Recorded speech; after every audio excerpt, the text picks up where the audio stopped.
journal des journaux, la revue du web. Le journal des journaux, la revue du web. Clément Tungui, bonjour. Merci Séraphin, bonjour à toi, bonjour à tous qui t'accompagnent pour la réalisation et la production du journal de ce matin. Nous t'écoutons pour le déroulé de la revue du web. Merci. Mesdames et messieurs, bonjour. Une fois de plus, merci pour votre confiance renouvelée.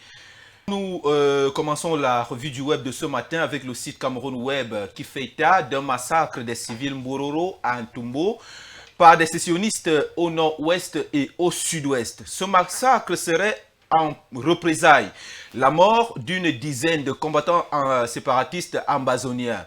C'est un véritable massacre des civils qui s'est produit dans la matinée d'hier, mercredi 14 janvier 2026, aux environs de 5 heures à Ntumbo, à Guidado, Mbangfong, dans la subdivision de Ndou. Selon les informations des sources concordantes, les combattants sécessionnistes d'Ambazonie ont encerclé plusieurs localités avant de massacrer une dizaine de civils, Mbororo parmi lesquels figurent des femmes et des enfants.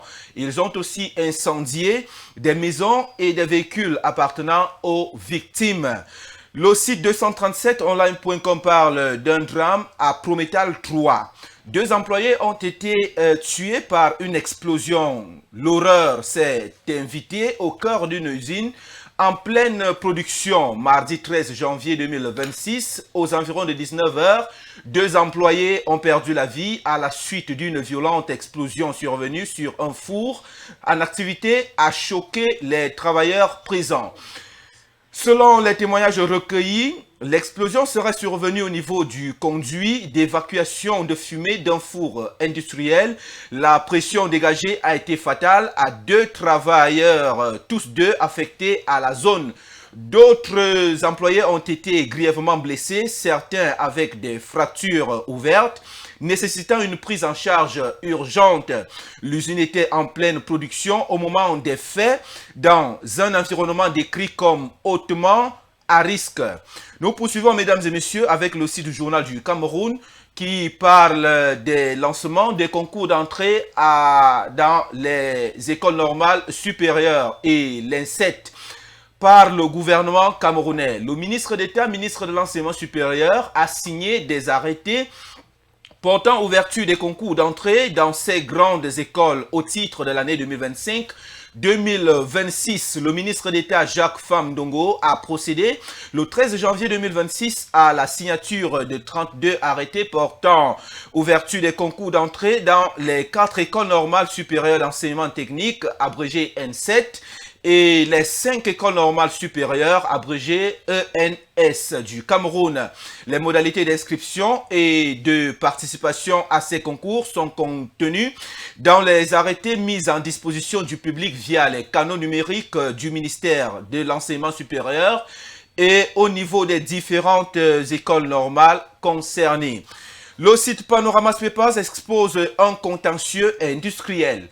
Eneo veut couper l'électricité à l'usine Prométal. C'est un torchon qui brûle entre Eneo, l'entreprise en charge de la distribution de l'électricité au Cameroun, et Prométal. Eneo réclame donc à Prométal, l'entreprise spécialisée dans la sidérurgie et la métallurgie, la somme de 10 millions d'euros, soit environ 6 milliards 500 millions de francs CFA. Des sources proches de l'entreprise Eneo indiquent qu'une mise en demeure a déjà été servie au groupe Prométal à cet effet. Eneo envisage sérieusement interrompre l'alimentation électrique à l'usine Prométal d'ici fin janvier courant, si cette facture n'est surtout pas réglé.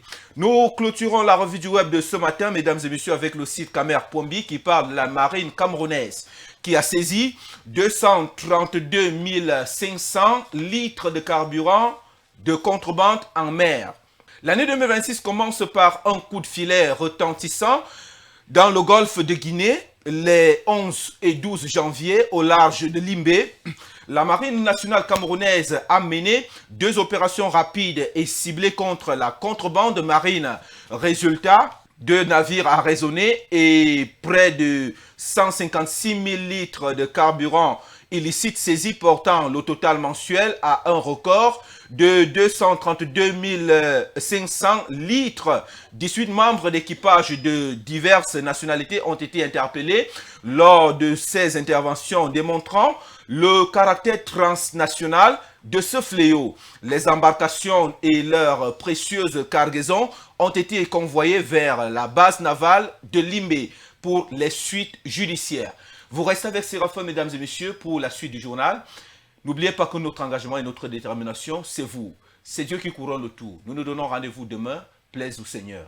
Séraphin, c'est tout pour ce matin. Merci Clément et à demain.